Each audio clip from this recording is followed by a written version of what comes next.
Remember Mortal Kombat where you beat your opponent, they're sitting there wobbling, and it goes, finish them. That's what the Fed is trying to do with this most recent 25% rate hike, and most likely one more 25% rate hike in the future. They're trying to finish inflation. That's the goal, is to get inflation under 2%. It was at 9.1% in June of 2022, and it's gone all the way down to 3. And so why do they keep raising rates? Why don't they let inflation kind of ride down? It's been creeping down. Well, because that last 1% is probably the hardest. It's due to something called super core inflation. So we'll talk about that. We'll talk about the job market being super strong and how that's a negative impact for inflation. And we'll talk about what this means for home prices in the future. Let's go. Welcome back to House Rich, the first time homebuyer show where we help millennials figure out how in the world do I buy my first home? And how in the world can you buy your first home when the Federal Reserve keeps raising rates up, up, and up? Well, let's talk to Jerome Powell, see what he has to say for himself. Interest rates have a long way to go. I would say it's certainly possible that we will raise funds again at September's meeting if the data is warranted. And I would also say it's possible that we will choose to hold steady. And we're going to be making careful assessments, as I said, meeting by meeting. So Jerome Powell is not going to show his hand on what the Federal Reserve is going to do in the next meeting for two reasons. One, he can't predict the future, right? He's looking at the inflation data and making his decision based on the data. Something that's smart and not just the hope and prayer things a lot of people are doing as far as what they want the economy to do. And then two, his words are very influential. So if he says, hey, the next meeting, we're not going to raise rates, we're going to lower rates, we're going to increase rates, the market is going to react accordingly, right? And so the whole goal is to combat inflation. And so by raising interest rates, basically the goal of the Fed is to make borrowing and investing more expensive, reducing the overall demand for goods and services and labor in the economy. So as I mentioned, we're at 3%, looking to get down to 2%. Like, why is that 1% so hard? Well, it's due to something called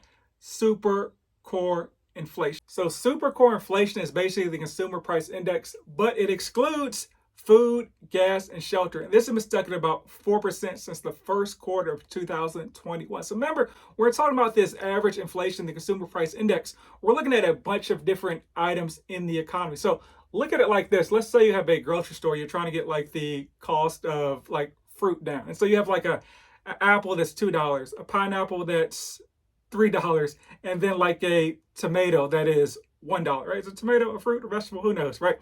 But so you're like, okay, we got this under all these under $5, but also we got an avocado that's $20, right? And so the tomato, the pear, and the apple, they're almost as low as they can go. So really, you've done all you can do to get this number as close to 5 as possible. But now you got to focus on the avocado, which is very hard to get below this $20 threshold for some reason, because avocados are scarce. There's some, you see the commercials, avocados from Mexico, right?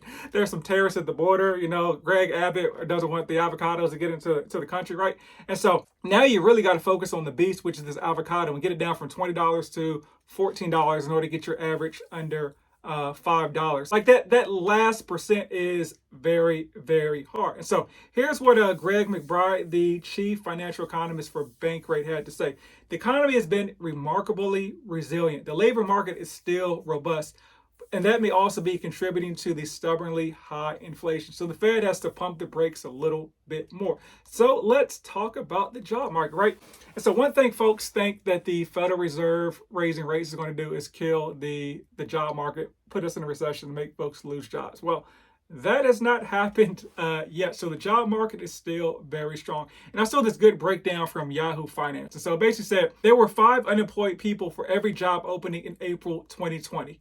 When most of the country was locked down due to the pandemic, right? The figure right now as of May 2023 is 0.6. So the economy is very strong. Folks that want to work are gainfully employed. One of the things that dictates spending is if folks don't have jobs, they're naturally going to spend less. So with the job market still very resilient and strong, it's kind of one of the other factors as well that's probably keeping us above that 2% threshold. So the Federal Reserve is trying to throw that body shot or pull out the heart like Kano in order to finish off inflation. What does this have to do with the housing market? So the benchmark rate of the cost of borrowed money does not directly impact mortgage rates, but it has an impact on mortgage rates. So as long as rates are high, to borrow money for a bank at Chase or Wells Fargo, interest rates are going to be high as well. So all the data that I've seen is that rates are most likely going to be above 6 for the rest of 2023, which what I've kind of been putting out to you guys and gals as well. But there's probably going to be one more rate hike, and that hopefully should be the last one. And hopefully, if the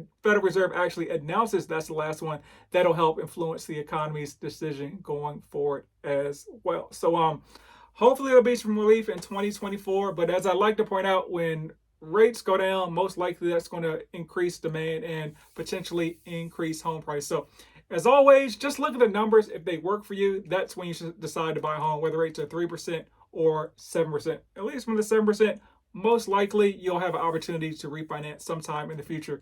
Not the direct future, as folks try to say, but it may be 1, 2, or 3 years from now. But you shouldn't be buying a house really unless you're planning to be it for 3 years anyway. So there we go. Buy land. Rumor has it they're not making any more of it.